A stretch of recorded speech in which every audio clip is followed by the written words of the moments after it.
Hello friends, welcome back to my channel Ridisha's Paradise.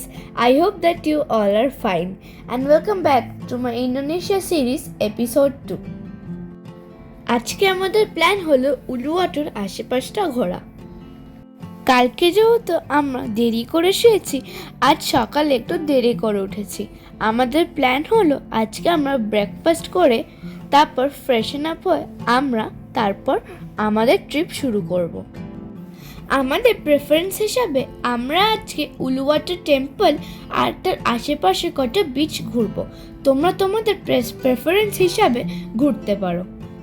আর বলে রাখি, যদি তোমরা অনেক কটা ডেস্টিনেশন কমপ্লিট করতে চাও একদিনের মধ্যে, তাহলে কিন্তু তোমাদের সকাল 7টার মধ্যে বেরিয়ে যেতে হবে, কারণ এখানে রাস্তাঘাটে কিন্তু ভীষণ ট্রাফিক। আমরা যত প্ল্যান করেছিলাম দেরি করে উঠে খেদে পুলে নামবো, তাই জন্যই আমরা আমাদের ট্রিপটা 12টার সময় স্টার্ট করেছিলাম। আর এমনিতেও আমরা কালকে টানালার টেম্পলটা ঘুরে নিয়েছি, তাই জন্যে আজকে ঘুরতে আমাদের বেশি অসুবিধা হয়নি। আসলে ঘোরাটা কি বলতো, যার যার প্রেফারেন্স মতন। তোমরা চাইলে ক্লুক থেকে 10 বা 12 ঘন্টা গাড়ি বুক করতে পারো। আমরা একটি লোকাল এজেন্সি থেকে আমাদের 10 ঘন্টা গাড়ি বুক করেছিলাম। আসলে কি বলতো, যদি তোমরা লোকাল এজেন্সি থেকে তোমাদের গাড়িটা বুক করো, তোমরা বার্গেনিং করতে পারবে আর একটু তোমাদের সস্তাও পড়বে। কিন্তু বেরোনোর আগে আমরা সেই গোল্ডেন ফিশের সাথে আমরা দেখা করতে গেলাম। এই ফিশগুলো কিন্তু খুব মজাদার ছিল আর আমাদেরকে দেখে আমাদের কাছেও চলে এসেছিল, আর আমরা ওদের সাথে কিছু ফটোও তুলেছিলাম। আজকে আমরা ঘুরবো 3টে স্পট, আর সবার আগে হচ্ছে পাদাং পাদাং বিচ। আমাদের হোটেল থেকে পাদাং পাদাং বিচের ডিস্টেন্স হলো 22 কিলোমিটার, যেটা গুগলে দেখায় ওইটা 45 মিনিটস। কিন্তু রাস্তায় এতটাই জ্যাম, আমাদের যেতে 1.5 ঘন্টা লেগেছিল। এই বিচের এন্ট্রির জন্য অ্যাডাল্টের জন্য হচ্ছে 15K আর বাচ্চাদের জন্য হচ্ছে 10K। আমাদের টোটাল ইন্দোনেশিয়ান রুপি 30K খরচা হয়েছে। এই বিচটার যাওয়ার সময় এতটাই মজা যে এর মধ্যে কেভ থেকে যেতে হবে।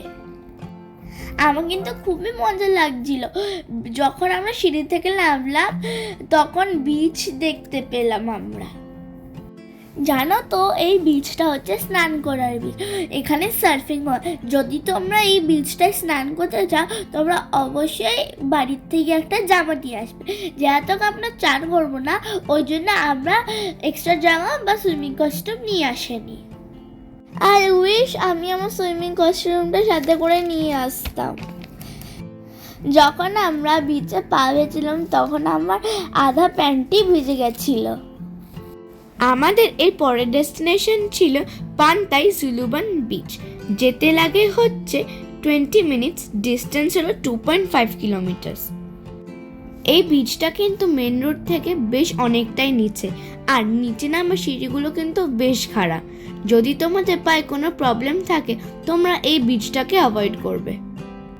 অনেকে কিন্তু এই বিচে আসে না, কিন্তু আমি আমার পার্সোনাল এক্সপিরিয়েন্স দিয়ে বলবো যে তোমরা এখানে কিন্তু আসো, কারণ এখানে যদি তুমি না আসো, হয়তো বালির একটা বিউটিফুল স্পট তোমরা মিস করবে।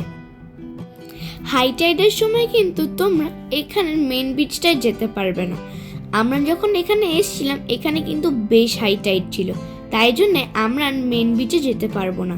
যদি তোমরা এখানে আসো আর দেখো লো টাইড আসে, মেন বিচটা কিন্তু অবশ্যই যাবে। আমরা যখন গেছিলাম হাই টাইড হলেও কিন্তু এখানে আমরা বেশ মজা করেছি, কারণ এই ছোট্ট গুফাটার মাঝখান দিয়ে কিন্তু জলগুলো আমাদের উপর দিয়ে ছিটিয়ে ছিটিয়ে আসছিল। অনেক ফরেনার্সরা কিন্তু এখানে বোট নিয়ে সার্ফিংও করতে আসে। আমাদের আজকে এত ভালো লাগছিল এই জায়গাটা, মন করছিল যে আধা টাইম এখানেই স্পেন্ড করি। আমাদের এর পরের ডেস্টিনেশন হলো উলুওয়াটু টেম্পল। সুলুবান বিচ থেকে উলুওয়াটু টেম্পলের ডিস্টেন্স হলো 2.3 কিলোমিটার। গুগলে দেখায় 10 মিনিটস, কিন্তু রাস্তাটা যেহেতু খুব ন্যারো আর জ্যাম ছিল, আমাদের প্রায় 20 মিনিট লেগে গেছিল। উলুওয়াটু টেম্পলের টিকিট প্রাইস ফর অ্যাডাল্টস হলো 50K অ্যান্ড ফর চিলড্রেন হলো 30K। তো তাই জন্যে আমাদের টোটালে 160K ইন্দোনেশিয়ান রুপাইয়া খরচা হয়েছে। যেহেতু আমাদের লাঞ্চ হয়নি তাই জন্যে আমরা টিকিট কাটার পরে আমাদের লাঞ্চ করতে চলে গেছিলাম। লাঞ্চের পরে আমরা চলে গেছিলাম উলুওয়াটু টেম্পলে। যদি তোমরা কোনো শর্ট কিছু পরে আসো তোমাদেরকে এই পার্পল কালারের শেরংটা পরতে হবে, আর যদি কিছু লং পরো এই অরেঞ্জ কালারের স্কার্ফটা তোমাদের পরতে হবে। এটা আসলে এখানকার রিচুয়াল, আর এই স্কার্ফগুলোর জন্য বা শেরংয়ের জন্য তোমাদের কোনো মানি পে করতে হবে না। আসলে কি বলো তো, এই টেম্পলটা একটা ক্লিফটের ওপরে, তাই জন্যে সানসেট আর সমুদ্রতে কিন্তু বেশ ভালো দেখাচ্ছিল।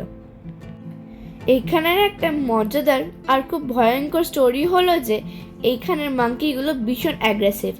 আজকে যখন আমরা এখানে এক্সপ্লোর করছিলাম দেখি মাঙ্কিগুলো কারোর ফোন নিয়ে নিচ্ছে, কারোর চপ্পল নিয়ে নিচ্ছে, কারোর ব্যাগ নিয়ে নিচ্ছে, কারোর চশমা নিয়ে নিচ্ছে। শুধু নিয়ে নিচ্ছে না, চশমাগুলো আর মোবাইলগুলো ভেঙেও দিচ্ছে। তাই জন্যে আমরা সবাই মিলে একটি লাঠি জোগাড় করেছিলাম যাতে আমাদের কাছে ওরা না আসে। এরপর আমরা চলে গেছিলাম কেচাক ডান্স দেখতে। এখানে বাচ্চাদের টিকিট হলো 75K অ্যান্ড ফর অ্যাডাল্টস হলো 150K। আর এই টিকিটের সাথে সাথে এরা তোমাদেরকে একটা ফ্রি ওয়াটার বটলও দেবে। উলুওয়াটু টেম্পলে প্রতিদিন করে দুটো শো হয়, একটা 6টা থেকে আর একটা 7টা থেকে। আমি তোমাদের প্রেফার করব 6টার শোটা নাও, কারণ 6টারটা নিলে তোমরা সানসেটও দেখতে পারবে, আবার এই শোটাকে এনজয় করতে পারবে। সেকেন্ড শোটা যেহেতু 7টার সময়, তোমাদের এটা দেখতে দেখতে বা হোটেলে পৌঁছাতে পৌঁছাতে অনেক লেট হয়ে যাবে। টিকিট কাউন্টার খোলে 5টার সময়, আর এখানে কিন্তু তার আগের থেকে বিশাল বড় লাইন পড়ে। তো তাই জন্যে তোমরা ট্রাই করবে 5টার আগে গিয়ে লাইন লাগানোর। যখন আমরা লাঞ্চ করছিলাম আমাদের ড্রাইভার আঙ্কেল আমাদের টিকিটটা কেটে দিয়েছিল, তাই জন্যে আমাদের টিকিট কাটতে কিন্তু লাইনে দাঁড়াতে হয়নি আর অসুবিধাও হয়নি। চেষ্টা করবে 5:30-র মধ্যে গ্যালারিতে ঢুকে যাওয়ার, তাহলে তোমরা তোমাদের প্রেফারেন্স মতন সিট নিতে পারবে। এই কেচাক ডান্স আর কিছুই না, যেহেতু সবাই মিলে গলা থেকে আওয়াজ বার করে তাই জন্যে এই ডান্সটার নাম কেচাক ডান্স। আর পুরো শোটাতে রামায়ণটাকে একটু শর্টে দেখানো হয়েছে।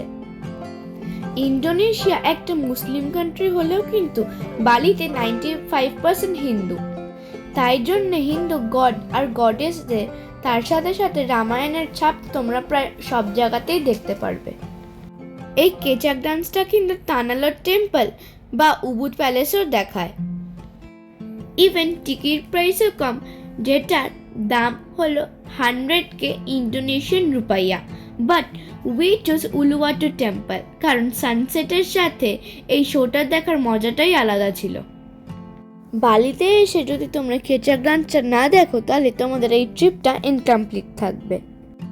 এরপরে আমরা চলে গেছিলাম জিম্বরন বিচে আমাদের ডিনার করতে। উলুওয়াটু টেম্পল থেকে জিম্বরন বিচের ডিস্টেন্স ছিল 13.5 কিলোমিটার, গুগলে দেখায় 25 মিনিটস। কিন্তু রাস্তাটা যেহেতু ন্যারো ছিল আর খুব জ্যাম হচ্ছিল, তাই জন্যে আমাদের যেতে যেতে প্রায় 1.5 ঘন্টা লেগে গেছিল। জানো তো জিম্বরন বিচের সি ফুড কিন্তু বেশ ফেমাস, কিন্তু তা অনেকজনরা এইটার ব্যাপারে জানে না। তোমরা তোমাদের পছন্দ মতন সি ফুডটাকে চয়েস করে ওদের বলতে পারো, আর ওরা তোমাদের ওটাকেই বারবিকিউ করে সার্ভ করবে। এই বড় বড় ট্যাঙ্কগুলোতে লাইভ ফিশ থাকে, তোমরা যদি চাও এখান থেকেও তোমরা চয়েস করতে পারো, কিন্তু হয়তো একটু দামটা বেশি থাকতে পারে। Once you place your order, ওরা তোমাদেরকে বিচের সামনে একটা টেবিল দিয়ে দেবে। চাইলে তোমরা এখানে একটা ক্যান্ডেল লাইট ডিনারও করতে পারো। আমাদের এই প্ল্যানটা কিন্তু হুট করে হয়েছিল, যদি এখানে না আসতাম হয়তো আমাদের এই ট্রিপটা ইনকমপ্লিট থাকতো। বিচের সামনে বসে ফ্যামিলির সাথে ডিনার করার মজাটা কিন্তু আলাদাই। আমরা আমাদের ডিনারের জন্য নিয়েছিলাম সি প্রন, রেড স্ন্যাপার, একটু ভেজিটেবল আর রাইস, যেটা আমাদের খরচা হয়েছিল 500K ইন্দোনেশিয়ান রুপিয়া। যেটা কুটা থেকে কিন্তু এই প্রাইসটা অনেকটাই কম।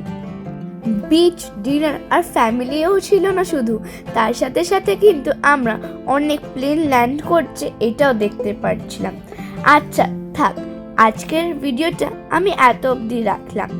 আর যদি তোমার আমার এই ভিডিওটা ভালো লাগে তাহলে don't forget to like, subscribe and share, and also don't forget to ring the bell icon. Bye bye, আবার তোমাদের সাথে কালকের এপিসোডে আমি দেখা করব।